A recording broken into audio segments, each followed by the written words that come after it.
ఇక వాక్య భాగంలోకి మనం వెళదాం. కొద్దిసేపు దేవుని మాటలు మనం విందాం. మన ప్రభువు రక్షకుడైన యేసుక్రీస్తు పరిశుద్ధ కలిగిన నామములో ఈ ఆరాధనకు కూడి వచ్చిన మీ అందరికీ నా యొక్క హృదయపూర్వకమైన వందనాలండి. అందరికి వందనాలు. ఈ పూట దైవ వర్తమానం ఏమిటయ్యా అని మనం ఆలోచన చేస్తే, బైబిల్ ఉన్నవారు బైబిల్ తెరవండి. పరిశుద్ధ గ్రంథముల నుండి మత్తయి సువార్త 28వ అధ్యాయము 5వ వచనం ఒకసారి చదవండి. దూత ఆ స్త్రీలను చూచి, మీరు భయపడకుడి, సిలువ వేయబడిన యేసును మీరు వెదుకుచున్నారని నాకు తెలియను. ఆయన ఇక్కడ లేడు, తాను చెప్పినట్టే ఆయన లేచి ఉన్నాడు. రండి, ప్రభు పండుకొని స్థలము చూచి త్వరగా వెళ్ళి ఆయన మృతులలో నుండి లేచి ఉన్నాడని ఆయన శిష్యులకు తెలియజేయుడి. గట్టిగా హల్లెలూయా అని చెప్పండి. నిన్న శుక్రవారం రోజున మీకు ఒక అద్భుతమైన సందేశాన్ని నేను అందించాను కదా. ఏం అద్భుతమైన సందేశం అది చెప్పండి? ఆ మరణం నుంచి తప్పించుకున్నాడు. ఏ మరణం తప్పించుకోవాలంట? రెండవ మరణం కూడా ఉంది కదా. రెండవ మరణాన్ని తప్పించుకోండి అని దేవుడు మనకి చెప్పాడు. రెండవ మరణం అంటే ఏమిటి? అగ్నిగుండమే రెండవ మరణం. మరి అగ్నిగుండం అనే రెండవ మరణాన్ని మనం తప్పించుకోవాలంటే ఎట్లా బతకాలని మనం చెప్పుకున్నాం. 3 విషయాలు. ఒకటి, నీతిగా బ్రతకాలంట. రెండవది, దేవుని మీద విశ్వాసం కలిగి బ్రతకాలి. మూడవది, భయభక్తులు కలిగి జీవించాలని మనము నిన్న శుక్రవారం రోజున అద్భుతంగా మనం ధ్యానించాం. ఒకరు వినలేకపోతే యూట్యూబ్లో మన ఛానల్ ఉంది కదా, దాంట్లో వినండి. ఫ్రీగా ఉన్నప్పుడు మంచి వర్తమానం, అది అందరు వినే అంశం, అది చక్కగా ఉంది, దాన్ని వినండి. కానీ యేసు ప్రభు వారు ఏ విధంగా అయితే మరణించాడో 3వ రోజున కూడా అలాగే తిరిగి లేచాడు. యేసు ప్రభు మరణించే దానికంటే ముందు శిష్యులకి చాలామందికి చెప్పాడు, నేను మరణిస్తాను, 3వ రోజున తిరిగి లేస్తానని చెప్పాడు. ఎంత చెప్పినా కొందరు నమ్మారు, కొందరు నమ్మలేదు. ఎందుకంటే లోకానికి ఎట్లా కనబడ్డాడు ఈ యేసయ్య అంటే? నమ్మిన వారికి దేవుడుగా కనబడ్డాడు, నమ్మలేని వారికి దయ్యం పట్టినవాడు, ఇట్లాంటి పనులు చేస్తున్నాడు, ఏదో వీడు చెప్తున్నాడు అనేటువంటి ఆలోచనతోన కొంతమంది నమ్మలేదంట. అయితే యేసు ప్రభు వారు శిలువ వేశారు. శుక్రవారం రోజున ఉదయం 9 గంటలకు శిలువ వేస్తే మధ్యాహ్నం 3 గంటలకు ఆయన మరణించినట్లుగా మనం చూస్తాం. ఆ 9 గంటల నుంచి మధ్యాహ్నం, శుక్రవారం మధ్యాహ్నం 3 గంటల లోపల యేసుక్రీస్తు వారు పలికిన 7 మాటలు పలికి ఆఖరికి ఒక మాట పలికి చచ్చిపోతాడు. తండ్రి, నా ఆత్మను నీకు అప్పగిస్తున్నానని చెప్పి తల వంచి చనిపోయాడు. చనిపోయిన తర్వాత దేహాన్ని తీసుకుని వచ్చి ఒక గృహంలో సమాధిలో పెట్టారు. పెట్టిన వెంటనే కొందరు యేసు ప్రభు చెప్పిన మాట జ్ఞాపకం ఉంచుకొని మగవాళ్ళు ఆలోచన చేశారు. మగవాళ్ళ కంటే ఆడవాళ్ళకి ఆసక్తి ఎక్కువ ఉంది. ఏమిటో తెలుసా? ఈ మగ్దలేని మరియా, వేరొక మరియా, ఇలా కొంతమంది స్త్రీలు, అందరికంటే స్త్రీలకు ఉన్న ఆసక్తి ఎవరికి తెలుసా? యేసు ప్రభు తల్లికి కూడా లేదంత ఆసక్తి. ఎవరికుంది? మగ్దలేనే మరియా అనే ఆ స్త్రీకి అంత ఎప్పుడు తెల్లవారు అవుతుందా, ఎప్పుడెప్పుడు ఆదివారం వస్తుందా, ఎందుకంటే యేసు ప్రభు నేను తిరిగి లేస్తానన్నాడు కదా, మరి వెళదాం చూద్దాం అని నిద్రపోయిందో లేదు మొత్తానికి. కానీ తెల్లవారుగానే స్త్రీలను వెంట పెట్టుకుని వెళ్ళి ఆ యేసయ్య ఆ సమాధిని చూసినప్పుడు ఆ సమాధికి పెద్ద రాయి దొర్లింపబడినటువంటి ఆ రాయి తీసి ఉంచినట్లుగా చూశారు. చూసి ఏంటి సమాధి తెరిచారంటే అని చెప్పి అప్పుడు ఈ మగ్దలేని మరియా వెనకాల అందరూ వచ్చారు కదా స్త్రీలు. ఎప్పుడైతే సమాధి చూసి అమ్మో మేము పోతామని చెప్పి తిరిగి వెళ్ళిపోయారు. కానీ ఈ స్త్రీ మాత్రం తిరిగి వెళ్ళలేదు ఇంటికి. యేసు ప్రభు ఇంటికి లోపల ఉన్నాడా లేదని సమాధి లోపలికి వెళ్ళిన ఒకే ఒక ధైర్యవంతురాలు ఎవరు తెలుసండి? మగ్దలేని మరియా. ఆమె లోపలికి వెళ్ళి చూస్తే అప్పుడు అంటది దూత, ఆ దూత వచ్చి ఏమంటే తెలుసా, మీరు భయపడకుడి, ఆయన ఇక్కడ లేడు, తాను చెప్పినట్టే లేచి ఉన్నాడు అంటది. ఎక్కడి నుంచి లేచాడు అంటే మృతులలో నుండి లేచి సజీవుడై నిలిచాడు. గట్టిగా చెప్పండి. మీరు వెళ్ళి ఇంకా అందరికి చెప్పమని దేవదూత చెప్తే అందరు సంతోషంగా స్త్రీలు తిరిగి వచ్చి కనబడిన వారికి కనబడినట్లుగానే చెప్పుకుంటూ వచ్చారు. దీన్నే సువర్తమానము అంటారు. అయితే ఇక్కడ దేవుని బిడ్డలారా, నేను ఈ పూట మీకు చెప్పే విచిత్రమైన మాట ఏమిటంటే, యేసు ప్రభువారు తిరిగి ఎప్పుడైతే లేచాడో, లేచిన ఆయన, సజీవుడై ఉన్న ఆయన ఈ భూమి మీద ఎన్ని రోజుల వరకు ఉన్నాడు? మరణించి తిరిగి లేచిన తర్వాత 40 రోజుల వరకు ఉన్నాడు. తిరిగి లేచిన, మరణించి 3 రోజులు తిరిగి లేచిన వెంటనే పరలోకానికి వెళ్ళలేదు. 40 రోజులు ఉన్నాడు. 40 రోజులు ఎట్లున్నాడు తెలుసా? మహిమ కలిగిన శరీరం ధరించుకొని కొందరికి కనబడ్డాడు, కొందరికి కనబడలేదు. కనబడిన వారందరూ కూడా మేము యేసయ్యను చూసాము, యేసయ్య బ్రతికొచ్చాడు, తిరిగి లేచాడని చెప్పినా కొంతమంది నమ్మలేదు.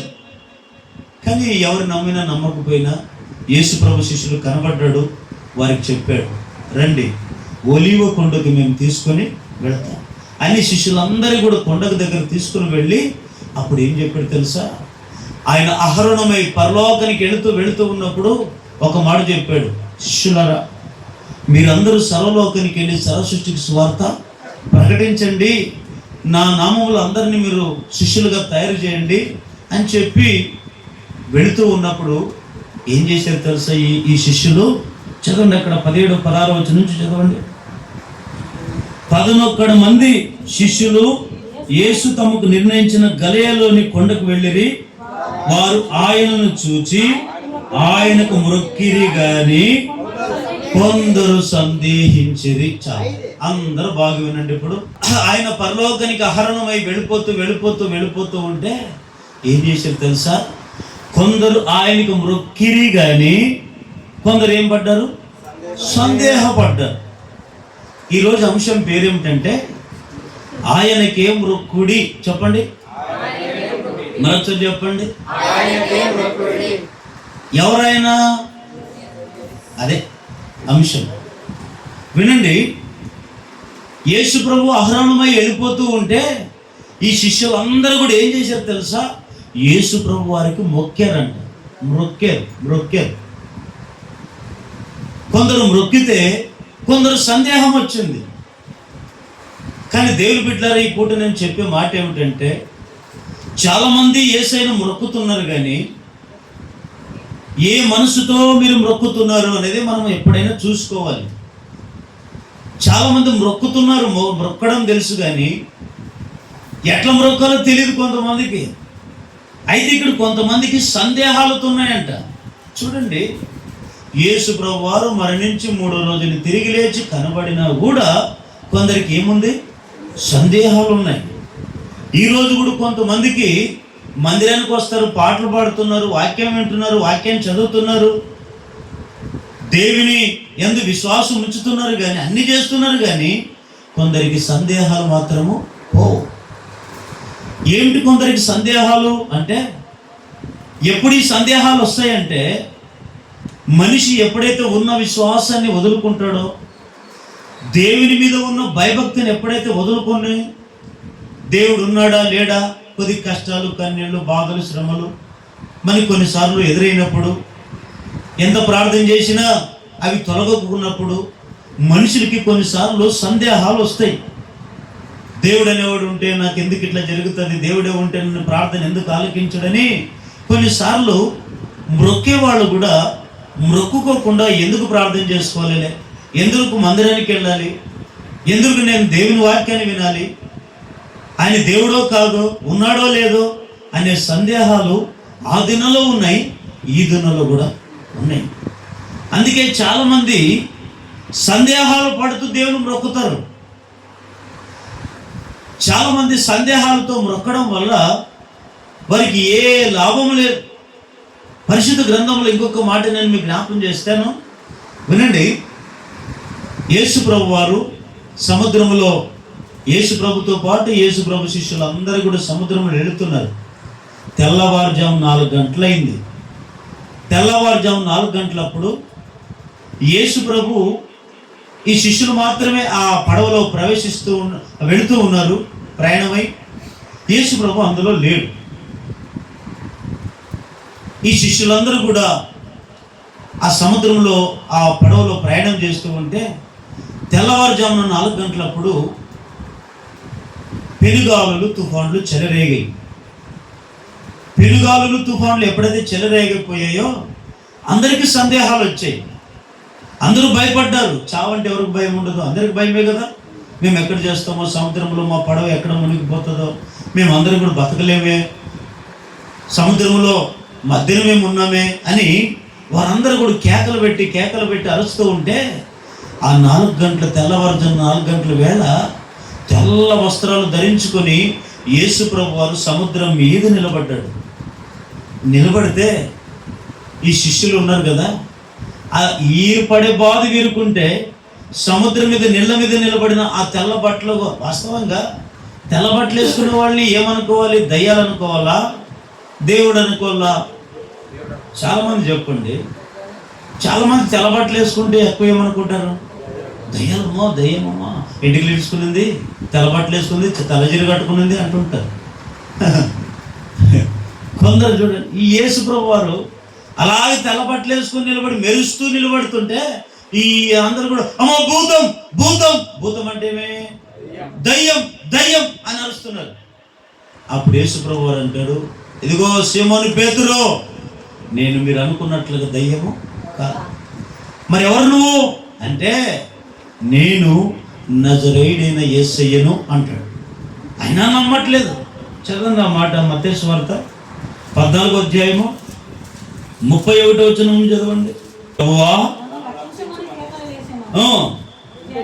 వెంటనే 25వ వచనం చదవండి, కొద్దిగా బాగుంటాయి. ఇక్కడ పైనుంచి చదివితే మీకు అర్థమవుతుంది. రాత్రి 4వ జామున ఆయన సముద్రం మీద నడుచుచు వారి యొద్దకు వచ్చెను. తొందరపడి ఏమనుకున్నారు? భూతం అంటే దయ్యం అనుకుని చెప్పుకొని భయం చేత కేకలు వేసిరి. వెంటనే యేసు ధైర్యం తెచ్చుకునుడి, నేనే, భయపడకూడని వారితో చెప్పగా, ఇప్పుడు పేతురు ఏమంటాడు? ప్రభువా, నీవే అయితే నీళ్ళ మీద నడిచి నీ యొద్దకు వచ్చుటకు నాకు సెలవు ఇమ్మని ఆయనతో అనెను.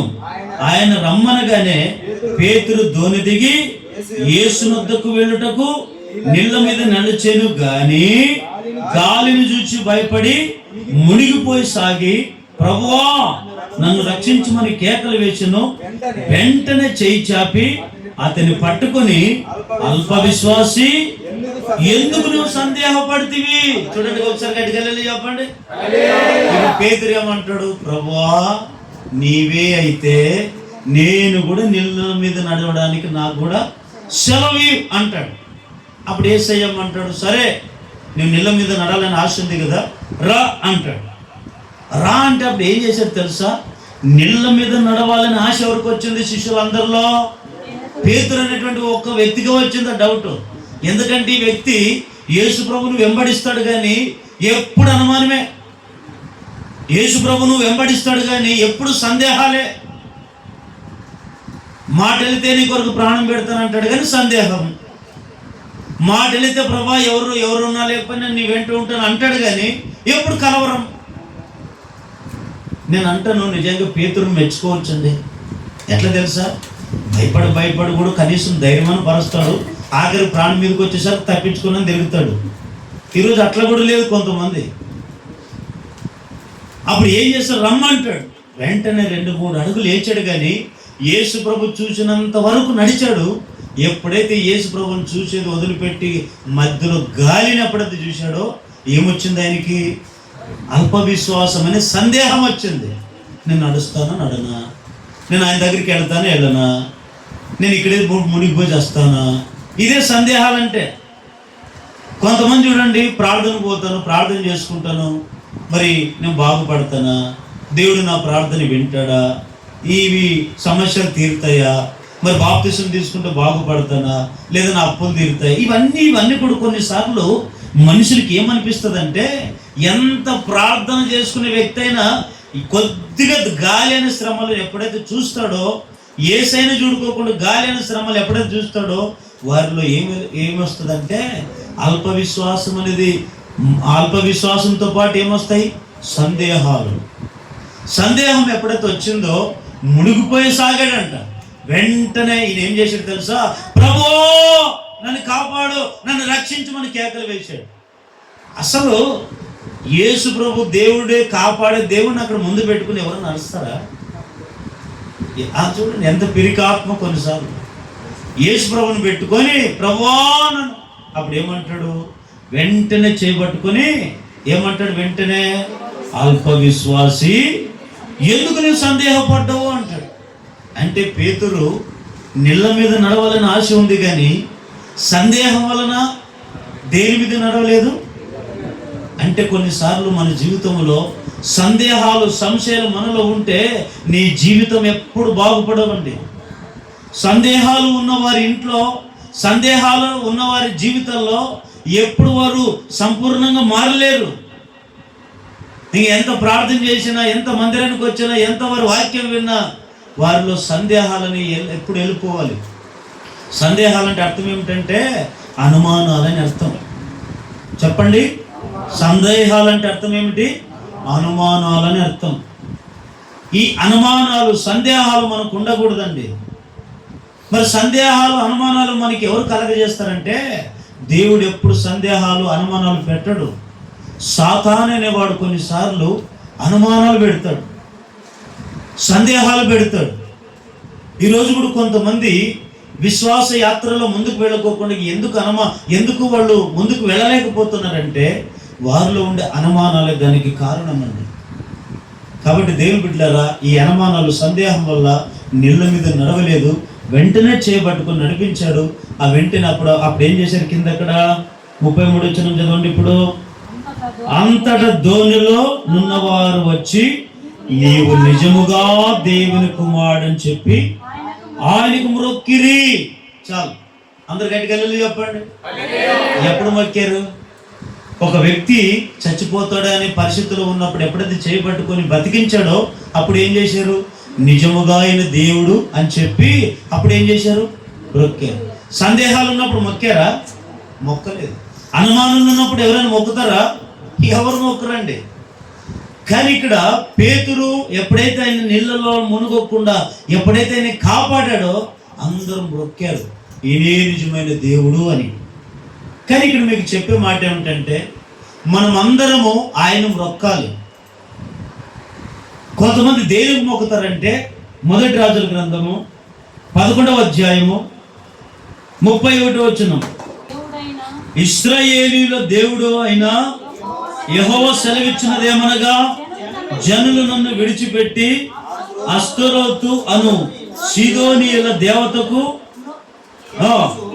కేమోషుల అను మోయాబీల దేవతకు, మిల్కోము అను అమ్మోనియుల దేవతకును మొక్కి సొలొమోను తండ్రి అయిన దావీదు చేసినట్టు నా దృష్టికి యోగ్యమైన దాన్ని చేయకయు, నా కట్టడలను, న్యాయ విధులను అనుసరింపకయు, నేను ఏర్పరిచిన మార్గంలో నడవకయు నున్నారు గనుక సొలొమోను చేతి నుండి రాజ్యము కొట్టివేసి 10 గోత్రముల వారికి 10 గోత్రములు నీకు ఇచ్చేదను.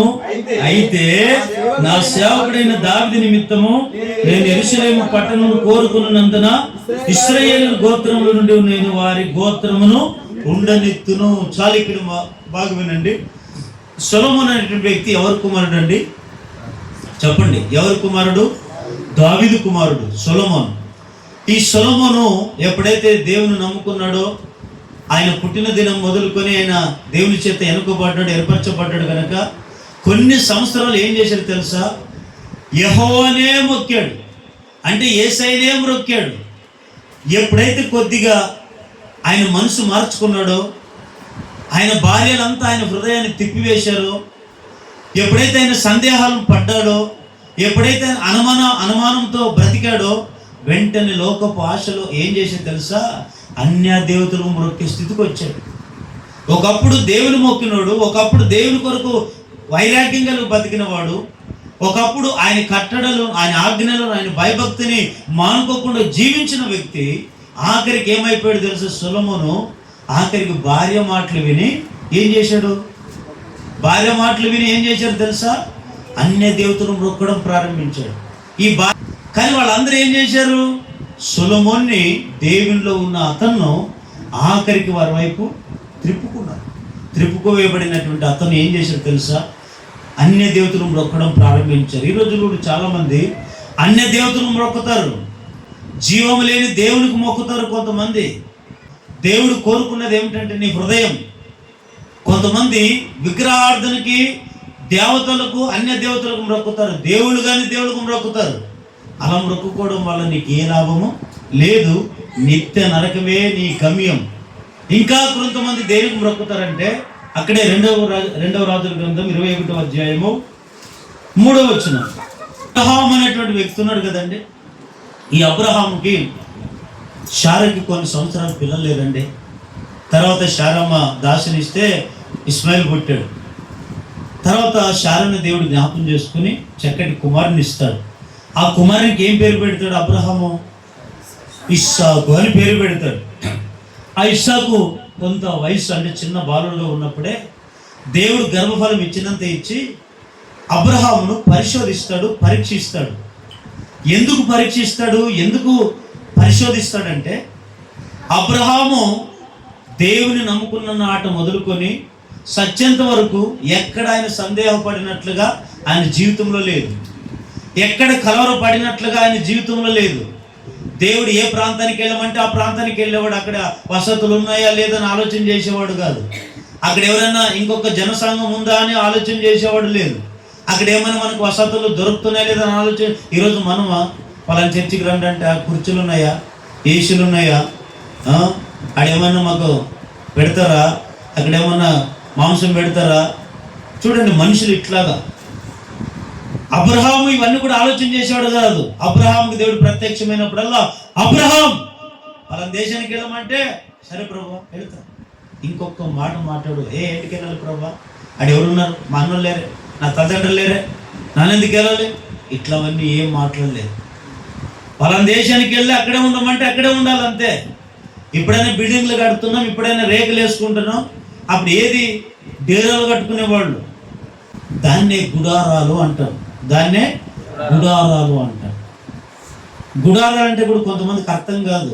ఏదో గుడారాలు, గుడారాలు అంటే మనము ఇల్లు కాదండి, నివాస స్థలం. అక్కడ స్థాపమా ఉండదు కొన్ని నాళ్ళు అక్కడ అలా కట్టుకొని ఉండేవాడు. కానీ ఒకసారి దేవుడు ఆయన పరిశోధించాడు, పరీక్షించాడు. అబ్రహాం, నీకు ఒక్కడై ఉన్న నీ కుమారుని నాకు దహన బలి అంటాడు.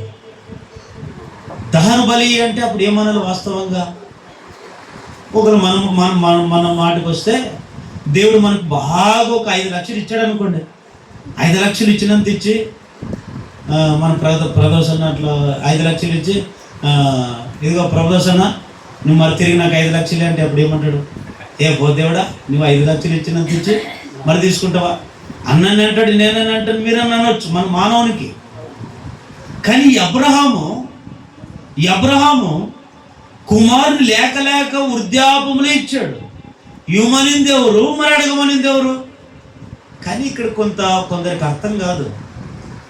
దేవుడు ఇచ్చినంత ఇస్తాడు, కొన్నిసార్లు ఇచ్చిన దాన్ని కూడా తీసుకుని కూడా అర్హత ఉంది. మనం నీవెవరు అడిగి తీసుకునే కాడికి మనకు అర్హత లేదు. ఎందుకు కొన్నిసార్లు అంటే ప్రతి మనిషిని పరీక్షిస్తాడు, పరిశోధిస్తాడు. ఎందుకో తెలుసా? ఏ వ్యక్తికైనా సందేహాలు ఉన్నాయా నా మీద, అనుమానాలు ఉన్నాయా అని పరీక్షిస్తాడు అంతే. నీవు సందేహాలు లేకుండా, అనుమానాలు లేకుండా దేవుడు ఇచ్చిన దాన్ని తిరిగి నువ్వు ఇవ్వగలిగితే దేవుడు మరలా తీసుకోడు, నీది నీకే ఇస్తాడు.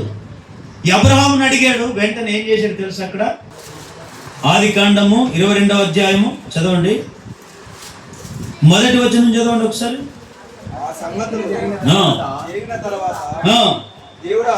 ఆ సంగతులు జరిగిన తర్వాత దేవుడు అబ్రహామును ఏం చేశాడంట? పరిశోధించెను. ఎట్లనగా ఆయన అబ్రహామా అని పిలవగా అతడు చిత్తం ప్రభువా నేను. అప్పుడు ఆయన, నీకు ఒక్కడే ఉన్న నీ కుమారుని అనగా నువ్వు ప్రేమించి ఇస్సాకును తీసుకుని మొరియా దేశమునకు వెళ్ళి అక్కడ నేను నీతో చెప్పబో పర్వతములో ఒకదాని మీద దహన బలిగా అతని అర్పించమని చెప్పిన వెంటనే ఏం చేశాడు? అక్కడ తెల్లవారినప్పుడు అబ్రహాము లేచి తన గాడిదకు గంత కట్టి తన పనివారితో ఇద్దరు తన కుమారుడు ఇస్సాకును వెంటబెట్టుకుని దహన బలి కొరకు కట్టెలు చీల్చి లేచి దేవుడు తనతో చెప్పిన చోటికి వెళ్ళాను. మూడవ నాడు అబ్రహాము కనిలెత్తి దూరం నుండి ఆ చోటును చూచి తన పనివారితో, మీరు గాడితో ఇక్కడనే ఉండుడి, నేను ఈ చిన్నవాడును అక్కడికి వెళ్ళి దేవునికి మ్రొక్కి మరలా మీ ఎద్దుకు వచ్చేదమని చెప్పాను. గట్టిగా ఒకసారి అల్లెలు చెప్పండి, ఇంకోసారి గట్టిగా. ఇప్పుడు దేవుడు ఎప్పుడైతే అడిగాడో కుమారునితో పాటు గాడిదలను మనుషులు తీసుకొని పోయి 3 రోజులు నడిచాడు ఆ పర్వతం మీదకి వెళ్ళి. ఈ రోజులైన కార్లు, విమానాలు, ట్రైన్లు, బస్సులు, ఇంకా విచిత్రమైన బండ్లు ఉన్నాయి కదండి. మనిషికి ఒక బండి అయిపోయింది. ఒకప్పుడు ఎవరికైనా సైకిల్ తెచ్చారంటే, అమ్మో వాళ్ళ ఇంట్లో సైకిల్ ఉంది. ఎవరైనా ఒక ఇంట్లో టీవీ ఉందంటే, అమ్మో వాళ్ళు పెద్ద సౌకర్యంలో పెద్ద ధనవంతులు, వాళ్ళ ఇంట్లో టీవీ ఉంది అనేవాళ్ళు కదా. ఇప్పుడు ఎంత మంచి ఫ్యాన్ తెచ్చే ఇట్లానే, ఎంత బండి మంచిదనే కూడా ఇట్లా అంటదనే అంటాడు. అంటే ఆ కాలానికి ఈ కాలానికి ఎంత మారిపోయింది చూడండి. ఆ దినాల్లో ఏం చేశాడు తెలుసా? అబ్రహాము గాడిదలను గంత కట్టుకొని మనుషులు తీసుకొని ఆ మొరియా దేశమునికి వెళ్ళి అక్కడ నిలబడ్డాడు. దేవుడు అన్నాడు, ఆ పర్వతం మీదకి వెళ్దాం. ఇక్కడ నాకు విచిత్రమైన మాట ఆలోచన ఏమొచ్చిందంటే, దేవుడేం అడిగాడు ఆయన్ని? నీ కుమారుని నాకు దాహన బలి అన్నాడు కదా. ఇప్పుడు ఈ గాడిదలతో పాటు వచ్చిన మనుషులకి ఏం చెప్తున్నాడు అబ్రాహాము? నేను పైకి వెళ్ళి దేవునికి మొక్కి అన్నాడా లేదా? లేదు, దహన బలి ఇస్తాను అన్నాడా? అంటే అబ్రహాముకు తెలుసు, దేవుడు నన్ను పరిశోధిస్తున్నాడు, దేవుడు నన్ను పరీక్షిస్తున్నాడు. ఇప్పుడు వీళ్ళకి అనొచ్చు, దేవుడు నన్ను ఇట్లా అడిగాడు. ఇది గాడిదలు వెనుకొచ్చిన వాళ్ళకే కాదు, కట్టుకున్న భార్యకి చెప్పలేదు. ఏమని? దేవుడు అడిగాడు, దహన బలి అడిగాడు, శారం చెప్పాడా? చెప్పలేదు. భార్య అడిగింటుంది ఒకవేళ, వస్తాను ఇప్పుడే ప్రార్థన చేసుకొని వస్తాను, ఇప్పుడు దేవునికి మొక్కు వస్తాను. చూడండి, ఈ అబ్రహాము వెళ్ళి పర్వతం మీదకి వెళ్ళి ఆ గాడిదలతో ఉన్న వారికి చెప్పిన మాట ఏమిటంటే, నేను ఇప్పుడే దేవునికి మొక్కి మరలా వస్తాను. ఇదే సందేహం లేని జీవితం అంటారు. మనకు కూడా ఏమిటుండాలి తెలుసా? ప్రార్థన చేసేటప్పుడు కూడా దేవుడు ఒకటే చెప్పింది, మీరు సందేహాలు లేకుండా ప్రార్థన వేటివన్నా మీరు అడుగుతున్నప్పుడు వాటిని పొంది ఉన్నామని నమ్మినాకనే ప్రార్థన చేయమన్నాడు. కానీ ప్రార్థన చేసి నమ్మమన్నాడా? ఇదేదైనా నమ్మాలంట. నమ్మిన తర్వాత నమ్మి ప్రార్థన, దేవుడు నాకు ఫలాన్ని ఇస్తాడు, ఫలాన్ని చేస్తాడు, ఫలాన్ని నా జీవితాన్ని బాగు చేస్తాడు, నాకు ఫలాన్ని ఇస్తాడని నమ్మి ప్రార్థన చేయడమే అదే ఒక స్వేచ్ఛతమైన భక్తి అంటారండి. ఈరోజు మనకి ఎందరికో సందేహాలు, కానీ అబ్రహాముకు సందేహం లేదు. అబ్రహాము దేవుని యందు నిరీక్షించిన వాడు, దేవుని యందు భయభక్తులు కలిగిన వాడు, దేవుని కొరకు వైరాగ్యంతో మండుకున్న వ్యక్తి ఆ దినాల్లో. అందుకే వాళ్ళకి చెప్పాడు, నేను మొక్కి వస్తాను. ఎవరికి మొక్కి వస్తాను అన్నాడు? ఆకాశ నక్షత్రాలుగా, సూర్యచంద్రులుగా, దేవుళ్ళుగా కాదు, నేను సజీవుడునై ఉన్న దేవునికి మొక్కి వస్తాను. వెళ్ళాడు, కట్టెలు తీసుకుని అంత బలిపీఠంలో కట్టి కట్టెలు తీసుకున్నాడు. అన్నీ చేస్తే అప్పుడు ఇస్సాకు అడుగుతాడు, నాయన కట్టెలు ఉన్నాయి, అన్నీ ఉన్నాయి, కానీ దహించడానికి గొర్రె పిల్ల ఏది అని అడుగుతాడు కుమారుడు. అప్పుడు ఏమంటాడు? లేదు నాయన, నిన్ను బాగా దేవుడు ఇట్లా చేయమన్నాడు అన్నాడా? ఏమన్నాడు తెలుసా? ఇస్సాకు అంత దేవుడే. అప్పుడు ఏం పేరు పెట్టాడు తెలుసా? దేవుడు ఆయన ఎప్పుడైతే ఆ బలిపీఠం మీద పెట్టి చిన్న కుమారుడైన కుమారుని కత్తి తీసుకొని తెగ నరకాలన్నప్పుడు మరల దేవుడు, అబ్రహామా ఆగు అంటాడు. ఏంటి ప్రభువా? ఇదిగో నీవు దేవునికి భయపడుతున్నావో లేదని నిన్ను పరీక్షించాను. ఇదిగో నీవు చేయి వేయడానికి ఆ కుమారు మీద చేయి వేయొద్దు, ఆయన సజీవుడై ఆ పొదలో ఉన్న గొర్రె పిల్లని తీసుకొని నాకు వధించు, బలిపీఠం కట్టమంటాడు. అప్పుడు ఆ ప్రాంతానికి అబ్రహాం ఏం పేరు పెడతాడు తెలుసా? యెహోవా ఈరే అని పేరు పెడతాడు. ఏం పేరు పెడతాడండి? అంటే అర్థం ఏమిటి? దేవుడే చూచుకొను అని. చూడండి, ఈరోజు మనకు అట్లాంటి భక్తి ఉందా? సజీవుడైన దేవుడు మనం మొక్కుతున్నాం, సజీవుడైన యేసయ్యను మనం మొక్కుతున్నాం. మృతులై ఉన్న దేవుని కాదు మనం మొక్కేది, ప్రాణం లేని దేవుడిని కాదు మనం మొక్కేది, ఆకాశ నక్షత్రాలను కాదు మనం మొక్కేది. ఎవరు మొక్కుతున్నాం తెలుసా? మరణించి 3వ రోజున తిరిగి లేచిన యేసయ్యకు మనం మొక్కుతున్నాం. గట్టిగా చెప్పండి. మరి మొక్కుతున్న మనం ఎట్లుండాలి? సందేహాలు పడుతూ మొక్కాలా?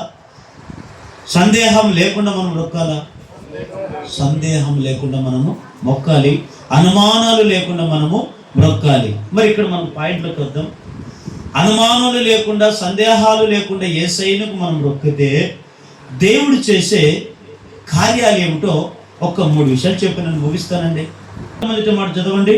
అక్కడి ఆదికాండం 24వ అధ్యాయం 48వ వచనం. నా తల వంచి యెహోవాకు మొక్కి అబ్రహామును నా యజమానుని దేవుడైన యెహోవా స్తోత్రము చేసి తిని, ఏలైనగా ఆయన నా యజమానుని యొక్క సహోదరుల కుమార్తెను అతని కుమారునికి తీసుకొనినట్లు సరైన మార్గమునందు నన్ను నడిపించాను. చాలు, ఇక్కడ బాగా వినండి మాట. అందరు గట్టిగా చెప్పండి.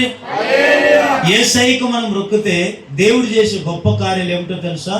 మొట్టమొదటి మాట, నీ కోరికలన్నీ దేవుడు తీరుస్తాడు. చెప్పండి, చెప్పండి, గట్టిగా చెప్పండి, అందరు చెప్పండి. మన కోరికలన్నీ తీరుస్తాడని చెప్పండి. పక్కన కూడా చెప్పండి, నీ కోరికలు తీరుస్తాడని చెప్పండి. ఇప్పుడు మిమ్మల్ని ఒక మాట అడుగుతాను, ఏంటి మీ కోరికలు? మీరు అంటారు, ఏం లేదన్నా, బట్టలు బాతగానేమన్నా అన్నా, ఒక జత బట్టలు తెచ్చుకోవాలా, అదే కోరిక అన్నా. లేదన్నా, ఇంకా ఒక బండి తెచ్చుకోవాలన్నా, ఇదేనా నీ కోరిక? మరి ఏంటి మీ కోరికలు ఏమిటి అంటే ఇక్కడ మీకు చెప్తాను, వినండి. ఇస్సాకు అబ్రహాం పెద్దవాడయ్యాడు. ఇస్సాకు పెండ్లి వయసుకు వచ్చాడు. అబ్రహాం రేపమాప చచ్చిపోతాను అన్నప్పుడు తండ్రి బాధ్యతలు ఏముంటుంది? పిల్లలు పెళ్ళి కానీ పిల్లలకి పెళ్ళిళ్ళు చేయాలా, వారికి ఒక ఇంటిని ఏర్పాటు చేయాలని ఆశ ఉంటుంది కదా. ఈ తండ్రికి ఒక బాధ్యతను బట్టి ఆ ఇంట్లో ఒక యజమానుడు ఉన్నాడు, ఒక దాసుడు ఉన్నాడు. ఆ దాసుని పేరు ఏమిటంటే ఎలియాజరు. ఏం చెప్పండి? ఎలియాజరు. ఆ ఎలియాజరు దాసుడుగా ఉంటే అబ్రహాము ఎలియాజరు ఉన్న దాసుడైన ఎలియాజరుని పిలుస్తాడు. ఎలియాజర్ రా అంటాడు, వస్తాడు. ఏంటి యజమానుడా అని అడిగాడు. ఏం లేదు, నా స్వదేశమందు నీ వెళ్ళి అక్కడ చదవండి. అక్కడ కింద 24వ అధ్యాయము 2వ వచనం చదవండి. అప్పుడు అబ్రహాము తనకు కలిగిన సమస్తం నిలిచుండిన తన ఇంటి పెద్ద దాసునితో, నీ చెయ్యి తొడ క్రింద పెట్టుము, నేను ఎవరి మధ్య కాపురమున్నాను ఆ కానీల కుమార్తెలు ఒకదానిని నా కుమారుని పెళ్లి చేయక నా స్వదేశమందున నా బంధువుల ఎద్దకు వెళ్ళి ఇస్సాకునకు నా కుమారునికి భార్యను తెచ్చినట్లు ఆకాశం యొక్క దేవుడిని భూమి యొక్క దేవుడిని యెహోవా తోడని నీ చేత ప్రమాణం చే. ఇక్కడ చూడండి, ఈ అబ్రహాంకు ఒక కోరిక ఉంది. ఆయనకేం కోరిక? కుమారునికి ఒక చక్కటి ఒక స్త్రీని తెచ్చి పెళ్లి చేయాలి. ఆ పెళ్లి చేసి నేను చచ్చిపోవాలని ఒక ఆశ, ఒక కోరిక ఉంది అబ్రహాముకి. తన యజమానుని తన పెద్ద దాసుని పిలుస్తాడు. నా స్వదేశం అందుకు వెళ్ళి ఒక కుమార్తెను తీసుకురా, పెళ్లి చేయాలని చెప్పి ఈయన ఆశను తీర్చమని ఎవరిని అడుగుతాడు? తన ఇంటి పనివాడైన దాసుడైన ఎలియాజరుని అడుగుతాడు. ఇప్పుడు యజమానిని ఆశ తీర్చాల్సింది ఎవరు? దాసుడు. ఎందుకంటే యజమానుడు ఏం చెప్తే దాసుడు ఆ పని చేయాలంతే. ఇప్పుడు యేసయ్య ఆశ యేసయ్య మన ఆశ తీర్చాడు. యేసయ్య ఆశ తీర్చాలంటే మనం ఏం చేయాలి? ఆయన కోరికలన్నీ తీర్చాలి. ఇప్పుడు అడిగితే ఇప్పుడు ఈయనకి ఏం ఆశ అంటే, ఈయనకి ఆస్తులు అంతస్తులు తీసుకురా, డబ్బు తీసుకురా అని చెప్పలే. తన కుమారునికి ఒక చక్కటి కుమారుని తీసుకొచ్చి పెళ్లి చేయమన్నాడు. అప్పుడు ఈ పెద్ద దాసుడైన ఈయన తొడ మీద చేయబెట్టి ప్రమాణం చేసి వెళ్తాడండి. వెళ్ళి అక్కడ ప్రార్థన చేసుకుంటాడు. ఆ బావి కనపడుతుంది. ఆ బావి దగ్గర ఒంటెలను తీసుకుని వెళ్ళి ఒంటెలను మోకరించి ప్రార్థన చేస్తాడు. ఏమని? దేవా, నా యజమానుడు నా భుజం మీద పెద్ద భారం పెట్టాడు. నా యజమానికి కుమారునికి కాబోయే భార్య ఎవరిదో నీవే చూపించు ప్రభువా. నాకైతే ఎవరిని అడగాలో నాకు తెలీదు. ఇదిగో ఆడ కొంతమంది స్త్రీలు వస్తున్నారు, వాళ్ళు నీళ్లు తీసుకోవడానికి.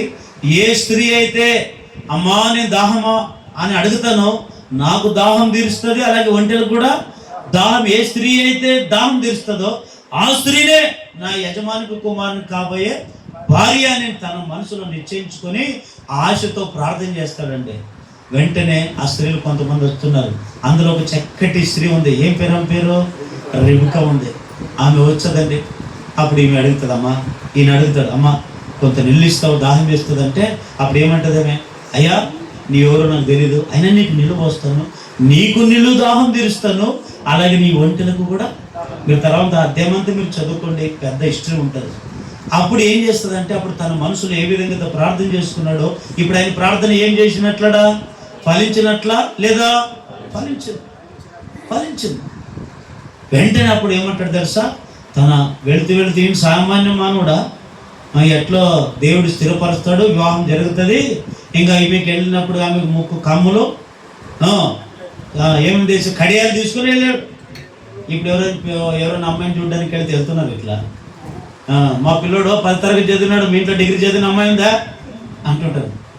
మా పిల్లోడు బాగా నల్లగున్నాడు, మీ ఇంట్లో ఉండే తెల్ల పిల్ల ఉందా అంటుంటారు. చూడండి కొంతమందికి ఈయన చూడండి మొత్తానికి వెళ్ళి ఆ ముక్కు కమ్ములు ఆ కడియాలు ఇస్తాడు. ఎవరు నువ్వు? ఏం నన్ను అందుకు ఇట్లా అడుగుతావు అంటది ఆమె.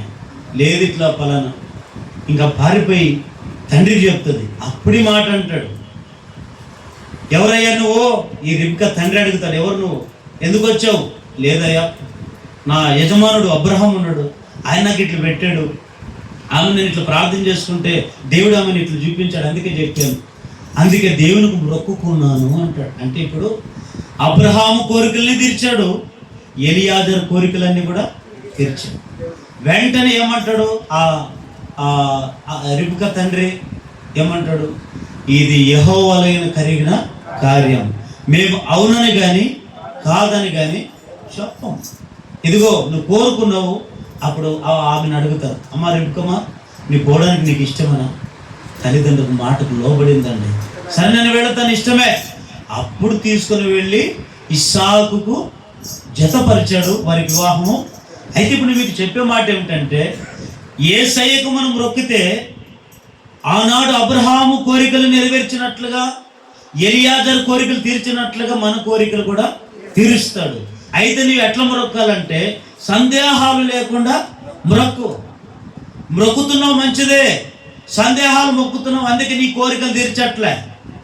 మొక్కుతున్నావు మంచిదే, అనుమానాలతో మొక్కుతున్నావు అందుకే నీ ఆశలన్నీ తీరట్లేదు. కొంతమందికి బోల్డ్ అని కోరికలు ఉన్నాయి, ఆ కోరికలన్నీ తీర్చాలంటే నీవు దేవునికి సందేహాలు లేకుండా మొక్కు. ఆ మొక్కుకున్న దేవుడే నీ కోరికలన్నీ కూడా తీర్చునుగాక. కీర్తన గ్రంథం 20వ కీర్తన 4వ వచనం చదవండి. 20వ కీర్తన 4వ వచనం త్వరగా చదవండి. నీ కోరికను సిద్ధింపజేసి నీ ఆలోచన యావత్తును సఫలపరచునుగాక. గట్టిగా ఆమేన్. చూడండి దేవుడు ఏం చేస్తాడు? మన కోరికలను సిద్ధింపజేస్తాడు, మన ఆలోచనలన్నీ కూడా సఫలపరుస్తాడు. కొన్నిసార్లు మనకి ఎన్నో ఆలోచనలు ఉంటాయి, మనకి ఎన్నో కోరికలు ఉంటాయి. ప్రభువా నాకు అలాంటిది, నాకు ఇది, నాకు అది. సొలొమోను కోరిక ఏమిటి? ప్రజలంతా కూడా ప్రభుత్వాన్ని ఎట్లా పాలన చేయాలి, ఆ తెలివి నాకు కావాలని కోరుకున్నాడు. నీవేం కోరుకుంటావు కోరుకొని దేవుడు అడిగితే, ఈ సొలొమోను వెండి బంగారు ఆస్తులంతా అసలు కోరుకోలేదు. ఈ ప్రజలకు మంచి పాలన చేస్తే చాలు ప్రభువా, ఈ ప్రజలకు న్యాయమైన పాలన చేస్తే చాలు ప్రభువా, ఇదే నా కోరిక అంటాడు, ఇదే నా కోరిక అంటాడు. అయితే ఇప్పుడు దేవుడు ఏమంటాడు? సొలొమోన్ నీవు ఆస్తులు అంతస్తులు వెండి బంగారు సిరి సంపదలు అడగకపోయినా నీవు కోరుకున్నట్లుగా నీకు రాజ్య పరిపాలన చేయడానికి మంచి వివేకమే కాదు, నీకు అన్ని నీకు. చూడండి కొంతమంది కోరికలు ఉంటాయి, కొన్ని కోరికలు. నేను అప్పుడు డాక్టర్గా పనిచేసేటప్పుడు ఒక అక్క వచ్చింది, ఒక తల్లి వచ్చి అప్పుడు ఏమని తెలుసా? సార్ నాకు ఎందుకో ఎప్పుడు ఎర్రమని తినాలనిపిస్తుంది సార్. ఏమన్నంటది? ఎర్రమట్టి తినాలనిపిస్తుంది. ఈ ఆమె కోరిక చూడండి, ఎర్రమట్టి తినాలంట. ఇంకొంతమందికి నల్లమట్టి తింటుంటారు, ఇంకొంతమందికి ఎప్పుడు ఇంకా ఈ కోరికలు ఆ కోరికలు ఈ కోరికలు. ఎవరు భక్తులు పాట రాశాడు కదా, ఇదేనా తర్వాత పాడదాం. మరి గానకాకులు ఏరుకుపోతుంటారు ఇప్పుడు. గట్టిగా హల్లెలూయా చెప్పండి. చూడండి ఇక్కడ ఇంకా అక్కడ మాట 145వ కీర్తన 16వ వచనం. 145వ కీర్తన 16వ వచనం చదవండి. 145వ కీర్తన 16వ వచనం. నీవు నీ గుప్పిలిని విప్పి ప్రతి జీవ కోరికను తృప్తిపరిచి ఉన్నావు. గట్టిగా చెప్పండి. అంటే దేవుడు ఏం చేస్తాడు తెలుసా? నీ కోరికలను తీర్చడానికి ఏమి ఇప్పుతాడంట? అందరు చూడండి, నన్ను చూడండి. ఏమి ఇప్పుతాడు? ఇట్లా పట్టుకోండి, అందరు ఇట్లా పట్టుకోండి, ఇట్లా పట్టుకోండి, అందరు ఇట్లా పట్టుకోండి. ఇవి గుప్పిళ్ళు అంటారు. అంటే ఈ గుప్పిళ్ళు ఏం పెట్టాడు తెలుసా? నీవు ఏ కోరికలతో కోరుకొని మందిరానికి వస్తున్నావో, ఏ కోరికలతో నువ్వు వస్తున్నావో, దేవుడి నీ కోరికలు తీర్చడానికి ఆయన చేతుల్లో ఈ గుప్పిళ్ళు నిండా పెట్టుకున్నాడు. ఎవరైతే దేవుని సన్నిధిలో సందేహాలు లేకుండా ఆయనకు మొక్కుతారో, అనుమానాలు లేకుండా దేవునికి మొక్కుతారో, నీవు మొక్కుకున్నప్పుడే దేవుడు నీ జీవితంలో ఏమి విప్పుతాడు? గుప్పిళ్ళు విప్పుతాడు. ఇట్లా ఇట్లా ఆ గుప్పిళ్ళు విప్పినప్పుడు ఏం చేస్తాడంటే నీ కోరికలు, ఆ గుప్పిళ్ళలో ఉన్న కోరికలన్నీ తీరుస్తాడు. అందుకే దేవుడు దాచి ఉంచిన మేలులు ఎంతో గొప్పవి. అది కంటికి కనబడలేదు, చెవికి వినపడలేదు, హృదయానికి గోచరం. ఎందుకు గోచరం కాలేదు? ఎందుకు కంటికి కనపడలేదు? ఎందుకు చెవికి వినపడలేదంటే కొందరికి సందేహాలతో మొక్కుతున్నారు. సందేహాలతో మొక్కడం వల్ల దేవుడు దాచి ఉంచిన మేలులు ఎన్నో ఉన్నాయి. అక్కడ మొదటి సమూయేలు గ్రంథంలో తర్వాత మీరు చదువుకోండి. దేవుడు ఏం చేశాడు తెలుసా? హన్నా అనేటువంటి స్త్రీ ఉందా లేదా? ఆయనకి గర్భఫలం లేదు. ఆమెకి ఎన్నో ఏళ్ళ నుంచి గర్భఫలం లేదు. అందరూ పిల్ల పాపలతో సంతోషంతో ఉన్నారు. కానీ ఆమె జీవితం అంతా అంత అంధకారం అయిపోయింది. నాకు పిల్లలు లేరే, నన్ను ఇట్లాగే బతుకుతానని చింత చేస్తే ఏడ్చుకుంటూ దేవుని మందిరానికి వెళ్ళింది. వెళ్ళి ఎట్లా వెళ్ళింది తెలుసా? సందేహాలతో వెళ్ళలేదు, సంశయాలతో వెళ్ళలేదు. దేవుడు నాకు ఖచ్చితంగా ఇస్తాడని ఏమని ప్రార్థన చేసుకుని తెలుసా? దేవా, నీవు నాకు ఒక చక్కటి మగపిల్లని ఇస్తే నేను సేవకు ఇస్తాను. మొక్కుకునిందండి. యేసయ్యను సందేహాలు లేకుండా మొక్కుకునింది. ఎందుకంటే గర్భఫలం దేవుడిచ్చు బహుమానం కదా. మరి ఆయన మాకు ఇస్తాడని చెప్పి ఆమె మొక్కుకునింది. వెంటనే ఆమె కోరికను ఏం చేశాడు? దేవుడు నెరవేర్చాడు. కుమారుని కావాలా? కుమారుని ఇచ్చాడు. కూతురుని అడిగితే కూతురు కూడా ఇచ్చేవాడే. కానీ దేవుని బిడ్డలారా, సందేహాలు లేకుండా దేవుని అడగండి, సంశయం లేకుండా, అనుమానం లేకుండా దేవునికి మొక్కండి. దేవుడిని కోరికలన్నీ దేవుడు కూడా నెరవేర్చునుగాక. చక్కటి కుమారుని ఇచ్చాడండి. ఆ కుమారుని తీసుకుని దేవుని సన్నిధికి వచ్చి ఇచ్చింది. అంటే ఇప్పుడు హన్న జీవితంలో దేవుడు ఏం చేశాడు? దేవునికి మొక్కడి సందేహాలు లేకుండా మొక్కినప్పుడు ఏం చేశాడు? చక్కటి గర్భఫలం ఇచ్చాడు. ఈరోజు మన జీవితంలో కూడా ఒకవేళ గర్భఫలం అనేది మన జీవితంలో ఉండొచ్చు, ఇంకొక కోరికలు మన జీవితంలో ఉండొచ్చు. ఏ కోరికలైనా సరే నీవు ఎట్లా మొక్కాలి? సందేహాలు లేకుండా మొక్కితే దేవుడు ఏం చేస్తాడు? చెప్పండి, దేవుడు ఏం చేస్తాడు? నీ కోరికలన్నీ కూడా తీర్చునుగాక. అబ్రహాం, ఎలియాజర్ కోరికలన్నీ తీర్చినట్లుగా మీ జీవితంలో మీ కోరికలన్నీ కూడా నెరవేర్చునుగాక. ఆ కోరికలన్నీ తీర్చునుగాక. రెండవ మాట, న్యాయాధిపతుల గ్రంథంలో 11వ అధ్యాయం 30వ వచనం చదవండి. ఇక్కడ న్యాయాధిపతుల గ్రంథము 11వ అధ్యాయం 30వ వచనం. కాబట్టి యెఫ్తా పెద్దలతో కూడా పోయినప్పుడు జనులు తమకు ప్రధానునిగా అధిపతినిగాను అతన్ని నియమించుకొనిరి. 30వ వచనమేనా? 30వ వచనం చదవండి. 11వ అధ్యాయం 30వ వచనం. అప్పుడు యెఫ్తా యెహోవాకు మొక్కుకొనెను. ఎట్లనగా, నీవు నా చేతికి అమ్మోనీయులను నిశ్చయముగా అప్పగించినడలా నేను అమ్మోనీయుల యొద్దకు నుండి క్షేమముగా తిరిగి వచ్చినప్పుడు నన్ను ఎదుర్కొనుటకు నా ఇంటి ద్వారమును బయలుదేరి వచ్చినదేదో అది యెహోవాకు ప్రతిష్టమగును, మరియు దహన బలిగా దాన్ని అర్పించెదను. అప్పుడు యెఫ్తా అమ్మోనీయులతో యుద్ధము చేయుటకు వారి యొద్దకు సాగిపోయినప్పుడు యెహోవా అతని చేతికి వారిని అప్పగించెను గనుక అతడి వారిని, అనగా ఆరో ఏరు మొదలుకొని మిన్నెతీయుకు వచ్చే వరకు అబేల్కర్ ఆమె వరకు ఇదంతా తర్వాత మీరు చదువుకోండి. రెండో మాట ఏమిటంటే, దేవుని యేసయ్యను సందేహాలు లేకుండా మనం మొక్కితే ఒకటి మన కోరికలన్నీ తీరుస్తాడు. సందేహాలు లేకుండా యేసయ్యను మనం మొక్కితే రెండవది ఏం చేస్తాడు తెలుసా? యుద్ధంలో గెలిపిస్తాడు. చెప్పండి, అందరు చెప్పండి మాట. ఏమిట్లో గెలిపిస్తాడు? మరొకసారి చెప్పండి. ఏమి యుద్ధం అంటే ఏమి మీరు అనొచ్చు. ఏమి యుద్ధం అంటే ఏమి? కత్తులు, నా కత్తి వాళ్ళ కత్తి, వాళ్ళ కట్లు నేను కట్లు, వాళ్ళ డిషము ఇదే యుద్ధం అంటే. యుద్ధం అంటే ఏమిటో తెలుసా? చాలామందికి ఈ మానవ జీవితంలో అనేక రకరకాల యుద్ధాలు వస్తాయి, అనేక రకరకాల పోరాటాలు మన జీవితంలో ఎదురైపోతాయి. ఈ యుద్ధంలో ఎవరైతే సంశయం లేకుండా, సందేహాలు లేకుండా దేవుని మొక్కుతారో దేవుడు ఏం చేస్తాడో తెలుసా? వారిని యుద్ధంలో ఓడిపోయేటట్లుగా చేయడు. నీకు ఎదురై ఉన్న యుద్ధములు నిన్ను గెలిపిస్తాడు కానీ ఓడిపించడు. దానికి నిదర్శనం ఏమిటంటే యోఫ్తా జీవితమే మనకి నిదర్శనం.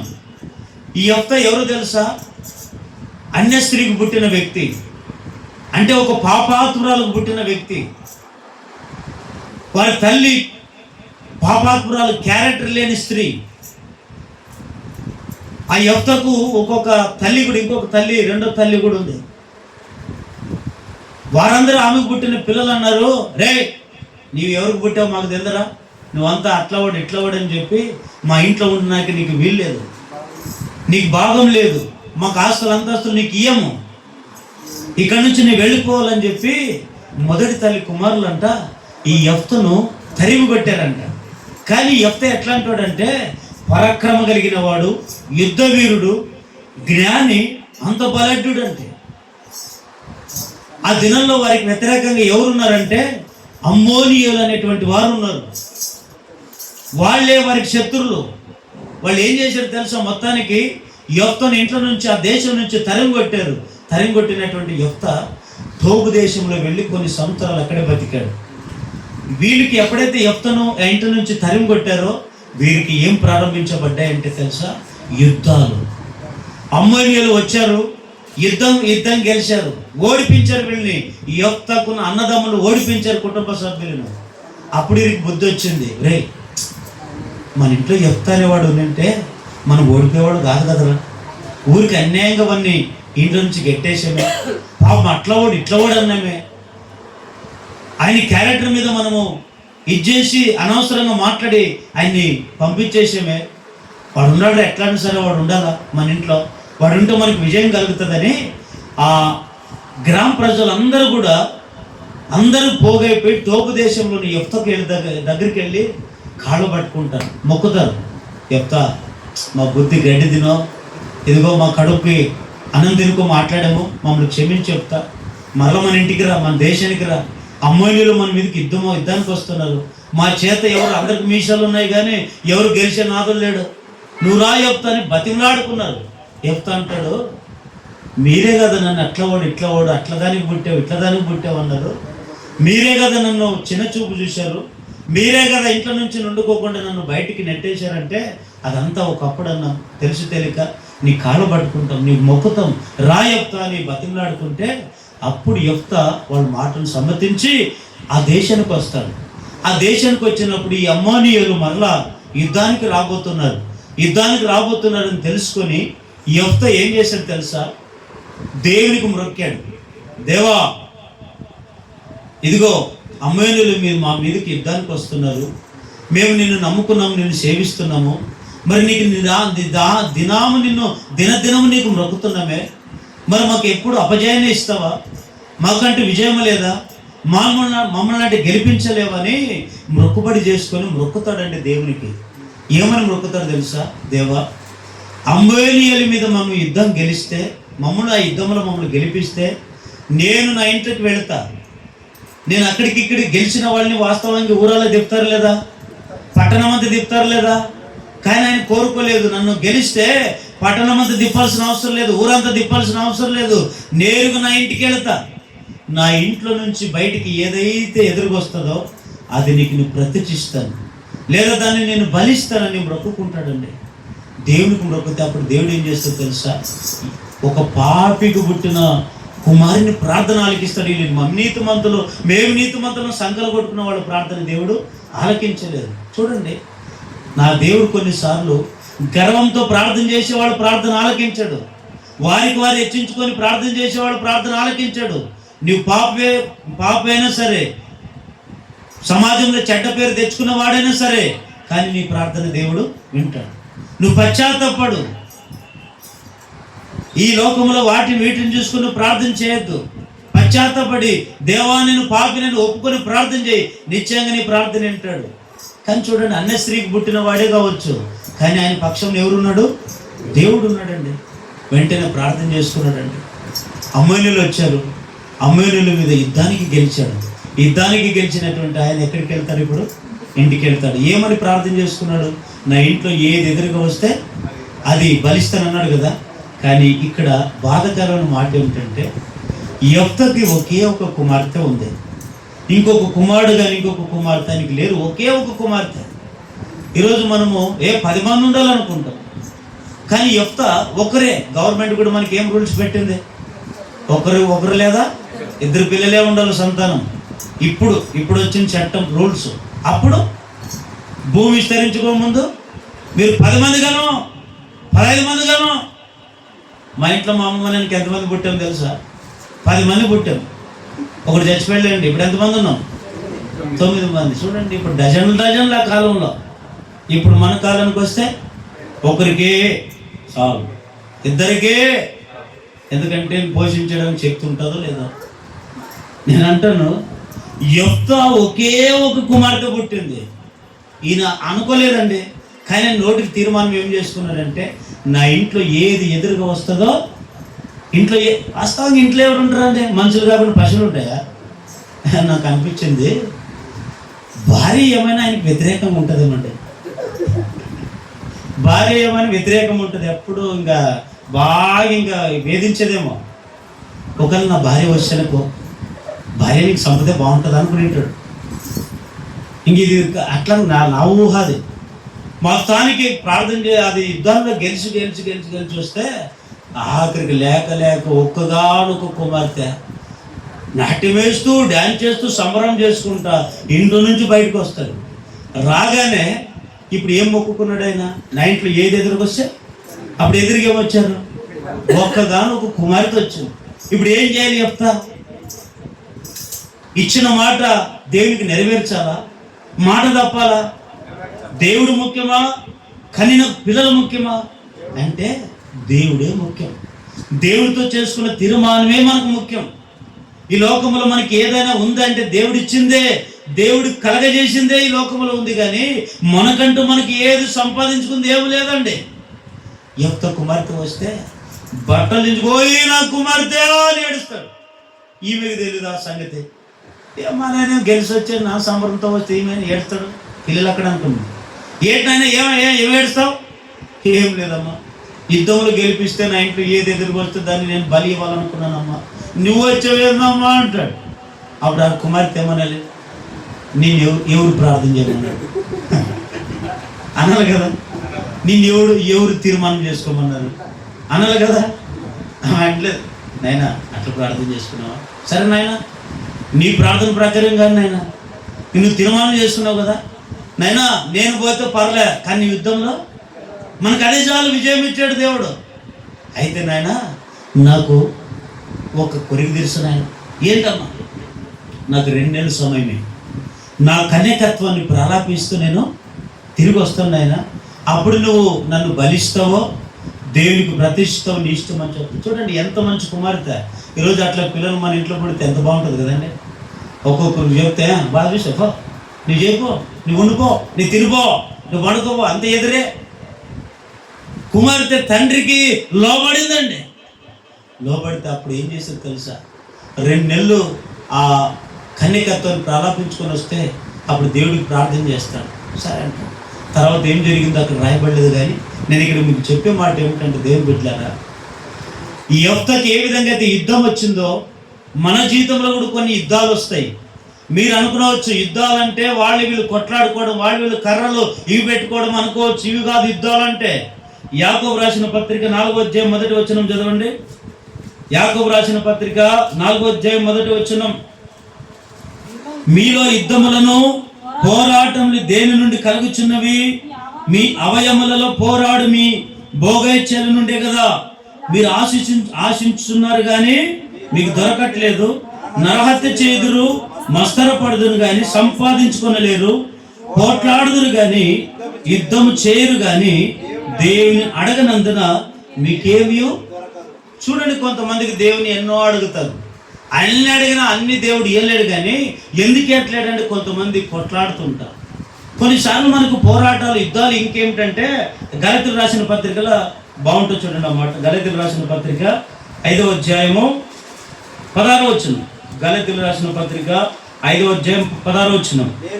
నేను చెప్పినదేమనగా ఆత్మానుసారముగా నడుచుకునుడి, అప్పుడు మీ శరీర ఇచ్చలు నెరవేర్చరు. శరీరమును ఆత్మకును, ఆత్మ శరీరముకును విరోధముగా ఆపేక్షించున్నవి. ఇవి ఒకదానికొకటి వ్యతిరేకంగా ఉన్నవి కనుక మీరు ఏమి చేయుచున్నారో వాటిని చేయకుందురు. ఒకసారి గట్టిగా అందరూ హల్లెలూయా చెప్పండి. మరొకసారి చెప్పండి హల్లెలూయా.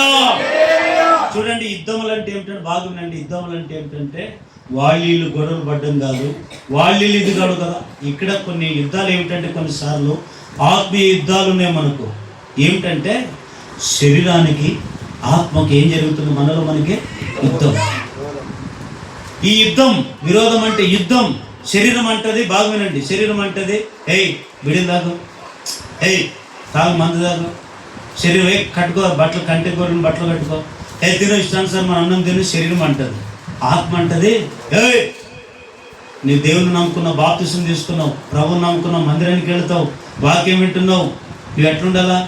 నీతిగా ఉండాలా. బీడీలు తాగకూడదు, మందు తాగకూడదు, అబద్ధాలు చెప్పకూడదు, మోసం. ఇవన్నీ కూడా ఆత్మ ఏం చేస్తుంది? శరీరాన్ని గద్దిస్తుంది. ఈ శరీరం ఏం చేస్తుంది? ఇది ఒక్కసారికెళ్ళా ఏమవుతుంది? ఒకసారి ఒక చిన్న పద్మే కదా, చిన్నది ఇదే కదా, చిన్న పాపమే కదా, చిన్నది ఇదే కదా. నేను అంటాను, ఈరోజు మనుషుడు కలవరాలు, సందేహాలు ఎందుకు పడిపోతున్నాడంటే, సందేహాలు పడుతూ దేవుని ఎందుకు మొక్కుతున్నాడంటే, ఆత్మ చాలాసార్లు నేను హెచ్చరిస్తుంది లోపల ఉండి, నువ్వు 2 వారాలు 3 వారాలు మందిరాన్ని తప్పించుకున్నావు, జాగ్రత్త. నువ్వు సరిగా వాక్యాన్ని వినట్లేదు, జాగ్రత్త. వాక్యానుసారంగా నువ్వు నడవట్లేదు, జాగ్రత్త అని ఆత్మ పలుసార్లు మనల్ని హెచ్చరిస్తుంది లేదు కంత. ఎంతమంది దీనికి అనుభవించారు ఒకసారి చేయొద్దండి. అందరికీ, ఒకరికే కాదు, ఆత్మ ఉన్న వాళ్ళకి అందరికీ హెచ్చరిస్తుంది. అయితే శరీరం అంటది ఈరోజు ఒకరు పోకుంటే ఏమైనా, ఈరోజు ఇది చేసుకున్నాం, ఈరోజు ఇది తిందాం, ఈరోజు అది చేద్దాం, ఈరోజు చిన్న పాపమే కదా. అంటే నేను అంటాను, శరీరానికి ఆత్మకే కొన్నిసార్లు పోరాటాలు, యుద్ధాలు. కొన్నిసార్లు ఏమైపోతున్నాడో మనిషి తెలుసా? శరీరం అనేది గెలుస్తుంది, ఆత్మ ఓడిపోతుంది. కొందరికి శరీర కోరికలు ఎక్కువైపోతున్నాయి, ఆత్మలో ఉన్న ఆ పరిశుద్ధత తగ్గించుకుంటున్నారు. ఎందుకంటే ఈ శరీరమే గెలుస్తుంది ఎప్పుడు.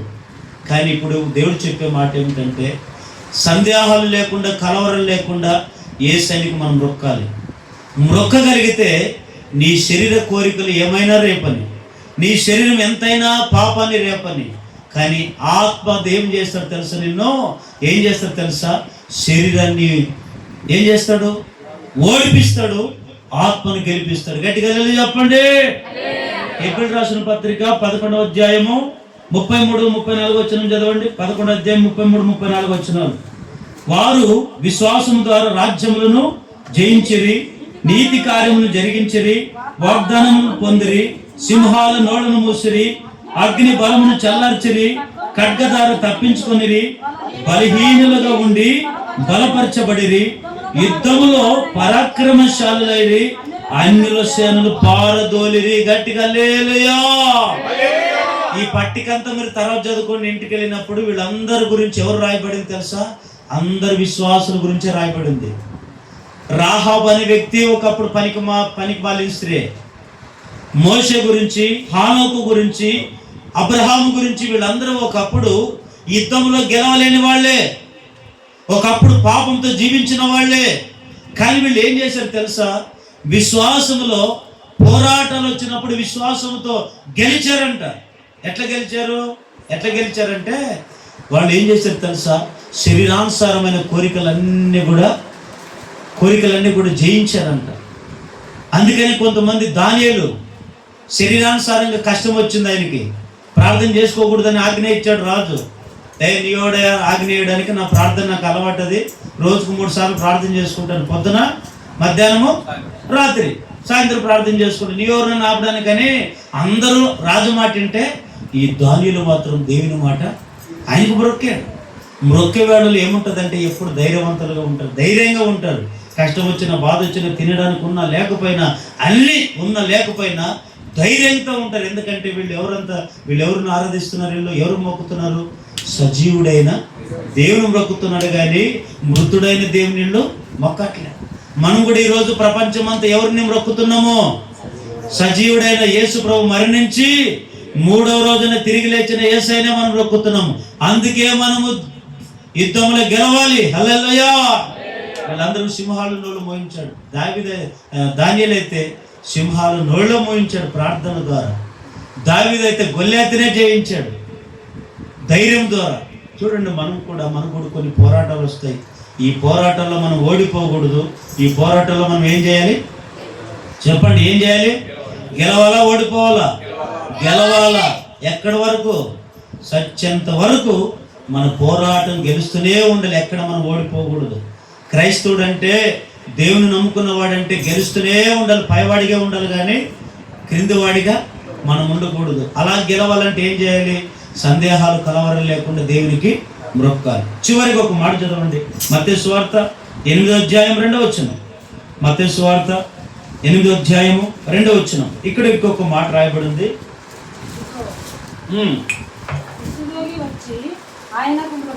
కుష్ఠరోగి వచ్చి ఆయనకు మ్రొక్కి, ప్రభువా నీకిష్టమైతే నన్ను శుద్ధినిగా చేయగలవనెను.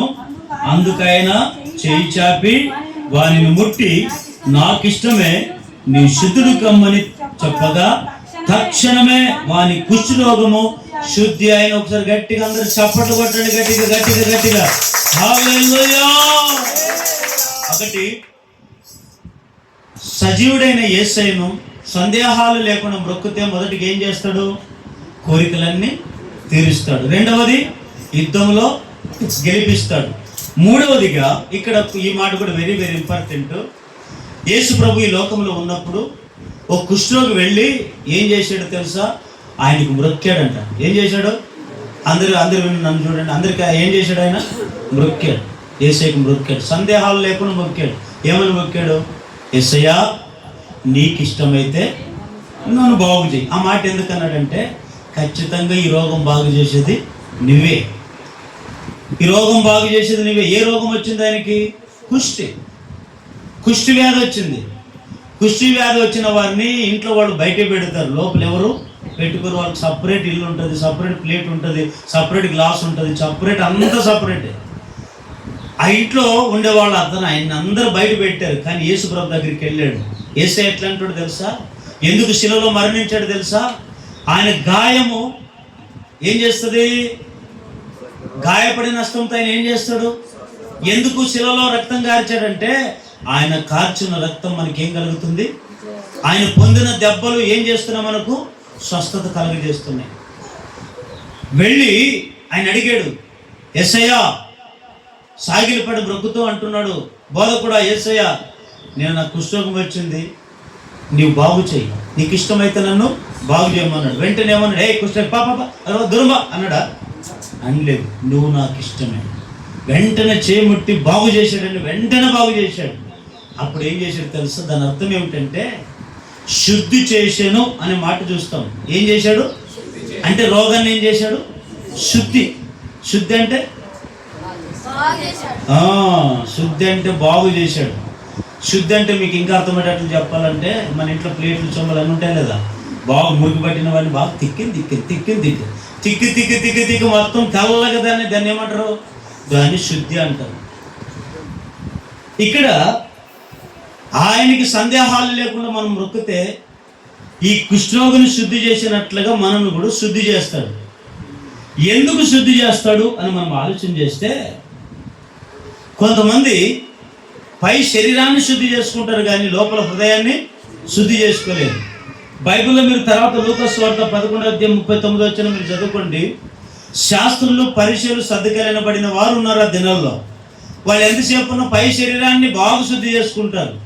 ఇంత దుమ్ము పడినీరు, ఇంత మురికి అంటనీయరు, బాగా చూడడానికి పై శుద్ధి బాగా చేసుకుంటున్నారు కానీ వారి హృదయంలో శుద్ధి లేదు. బైబిల్ ఏమంటుంది? హృదయ శుద్ధి గల వారు దానిలో వారు దేవుని చూడాలంటే ఏ హృదయం ఏం శుద్ధి కావాలి? శరీరమా, హృదయమా? హృదయం అనేది శుద్ధి అయితే దేవుని మనం చూస్తాం. పై శరీరాన్ని శుద్ధి చేసుకుంటే దేవుణ్ణి చూడలేం. కొంతమంది చూడండి ఎప్పుడు శరీరాన్ని శుద్ధి చేసుకుంటారు, ఇంత చెమట కాడితే అమ్మ రుద్దింది ఇంక సబ్బు అరిగేది తెలియదు, నీళ్ళు అయిపోతే తెలియదు, ఎంత నీళ్ళు అయిపోతే సబ్బు అయిపోతుంది కానీ మురిగిపోదు.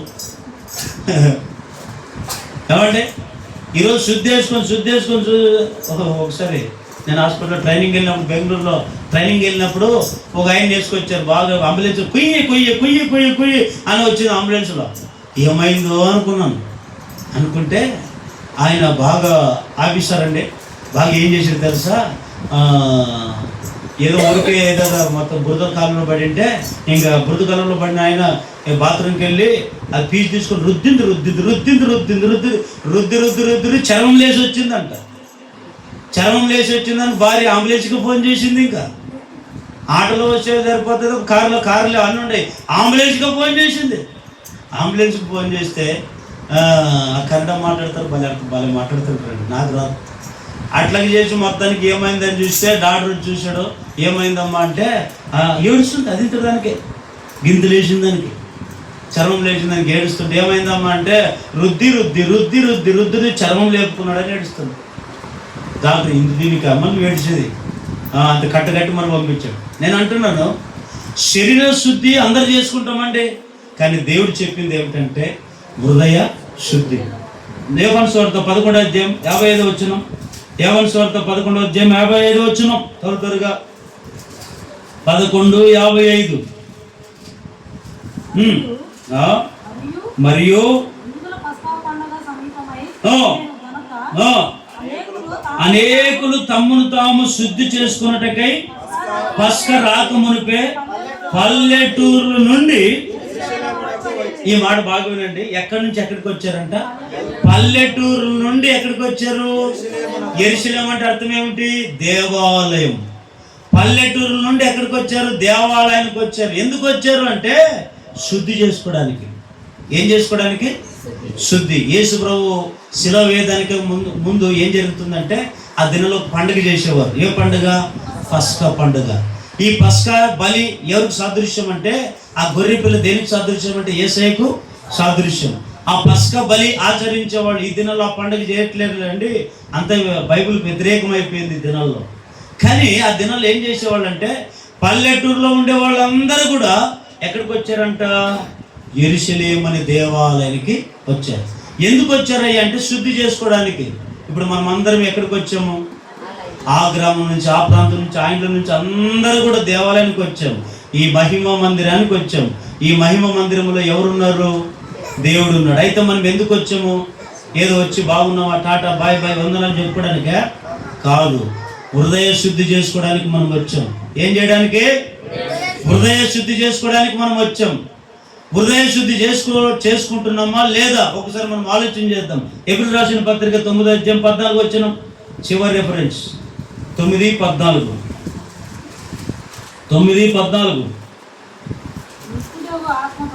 నిత్యుడగు ఆత్మ ద్వారా తన్ను తాను దేవునికి నిర్దోషిగా అర్పించుకొనిన క్రీస్తు యొక్క రక్తము నిర్జీవ క్రియను విడిచి జీవం గల దేవుని సేవించుటకు మీ మనస్సాక్షి ఎంతో ఎక్కువగా శుద్ధి చేయను. హల్లెలూయా. ప్రతి ఘోర పాపమును కడుగును మన. అయితే ఇప్పుడు దేవాలయానికి మనం వచ్చాం కదా, మనం శుద్ధి చేసేది ఏమిటి? ఏం శుద్ధి చేస్తుంది? ఒకటి యేసయ్య శిలువలో కార్చిన రక్తం. ఆ రక్తం నిన్ను ఏం చేస్తుందంటే శరీరాన్ని శుద్ధి చేయదు, అది హృదయాన్ని ఆత్మను శుద్ధి చేస్తుంది. అందుకే శిలువలో ఆయన ఏం పెట్టాడు మన కొరకు? రక్తం కారునంతగా ప్రాణము పెట్టాడు.